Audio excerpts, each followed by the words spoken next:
अस्सलाम वालेकुम, क्या हाल है जी।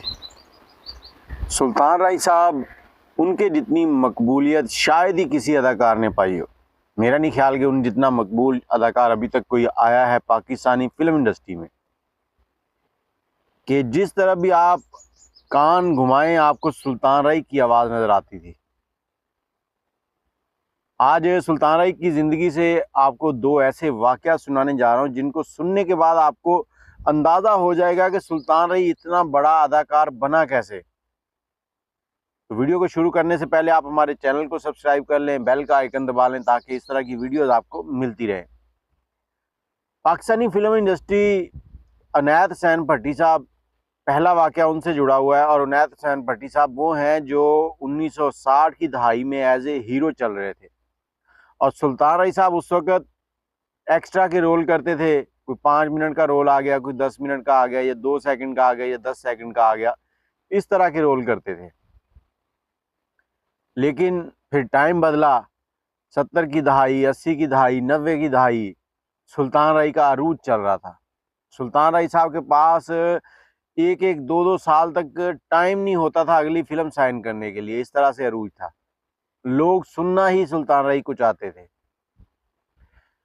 अब 1980 का दौर चल रहा है, 80 की दहाई चल रही है, तो अनायत हुसैन भट्टी साहब जो हैं वो सुल्तान राय साहब के घर जाते हैं।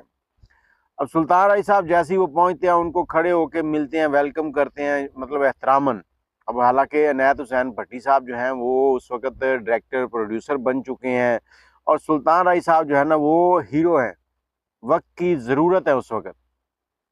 लेकिन अनायत हुसैन भट्टी साहब का एहतराम कर रहे हैं क्योंकि वो उनसे सीनियर हैं, वो उनसे पहले हीरो थे, उनसे बड़े हैं। मतलब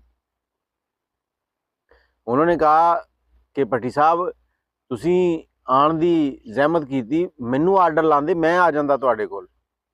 मतलब वो पंजाबी बोलते थे। तो अनायत हुसैन भट्टी साहब कहते नहीं राय साहब, मैंने कहा कि आपसे मिल भी लूँ और आपसे काम की बात भी हो जाए, चलो।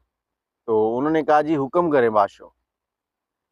अनायत हुसैन भट्टी साहब कहते कि मैं ना एक फ़िल्म बना रहा हूँ, ये फ़िल्म मैंने आपका करैक्टर सामने रख के लिखवाई है, तो इसके लिए मुझे डेटें चाहिए, टाइम चाहिए।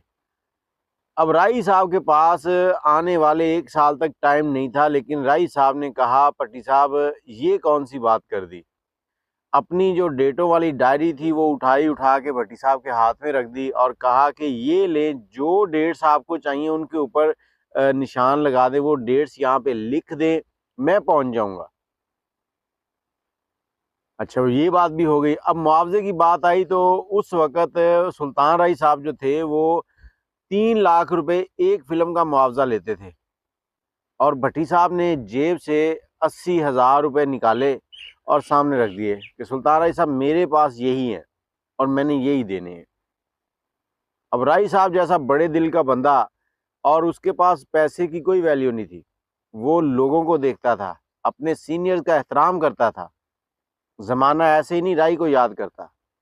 राय साहब ने हंसते हंसते वो पैसे रखे और उनकी फिल्म जो थी वो ओके कर ली। उन्होंने कहा भट्टी साहब टेंशन ना ले, मैं पहुंच जाऊंगा। अब ये सुल्तान राय था जो अपने सीनियर्स की कदर करता था। और दूसरा वाकया जो आपको सुनाता हूँ वो है जी यूसुफ खान साहब से जुड़ा हुआ। एक जगह शूटिंग हो रही थी, सुल्तान राय साहब जो है ना वो अपने सीनियर्स की बड़ा अदब करते थे। यूसुफ खान साहब भी सुल्तान राय साहब से पहले एक हीरो आते थे। सुल्तान राय उनके टाइम पे एक्स्ट्रा ही थे, छोटे मोटे रोल करते थे। फिर वक्त बदला, सुल्तान राय वक्त का सुल्तान बना।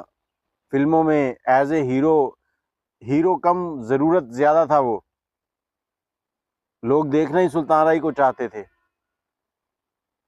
जब सुल्तान राय हीरो बना तो यूसुफ खान साहब के साथ उनकी शूटिंग चल रही है, और यूसुफ खान साहब किसी वजह से सुल्तान राय साहब के ऊपर बिफर गए। अब जैसे ही वो बिफरे हैं, उन्होंने सुल्तान राय साहब को वो गालियां दी कि सुल्तान राय साहब चुप करके नज़रें नीचे की हुई हैं और सुन रहे हैं, और शूटिंग चल रही है। शूटिंग खत्म हो गई, यूसुफ खान साहब एक साइड में बैठ के, राय साहब दूसरी साइड में बैठ गए। अब कुछ ऐसे लोग भी होते हैं जिनका काम ही सिर्फ आग लगाना होता है, वो शैतानी चरखे। सुल्तान राय साहब के पास आए, कहते राय साहब, खान साहब थे हजे भी तो गालां कड्ढी जा रहे हो। ਰਾਈ ਸਾਹਿਬ ਕਹਿੰਦੇ ਪੁੱਤਰ ਕੋਈ ਗੱਲ ਨਹੀਂ, ਉਹਨਾਂ ਨੂੰ ਕਹਿ ਲੈਣ ਦੇ, ਮੇਰੇ ਵੱਡੇ ਆ, ਮੇਰੇ ਸੀਨੀਅਰ ਆ, ਉਹ ਮੇਰੇ ਭਲੇ ਵਾਸਤੇ ਹੀ ਕੁਝ ਕਹਿ ਰਹੇ ਆ।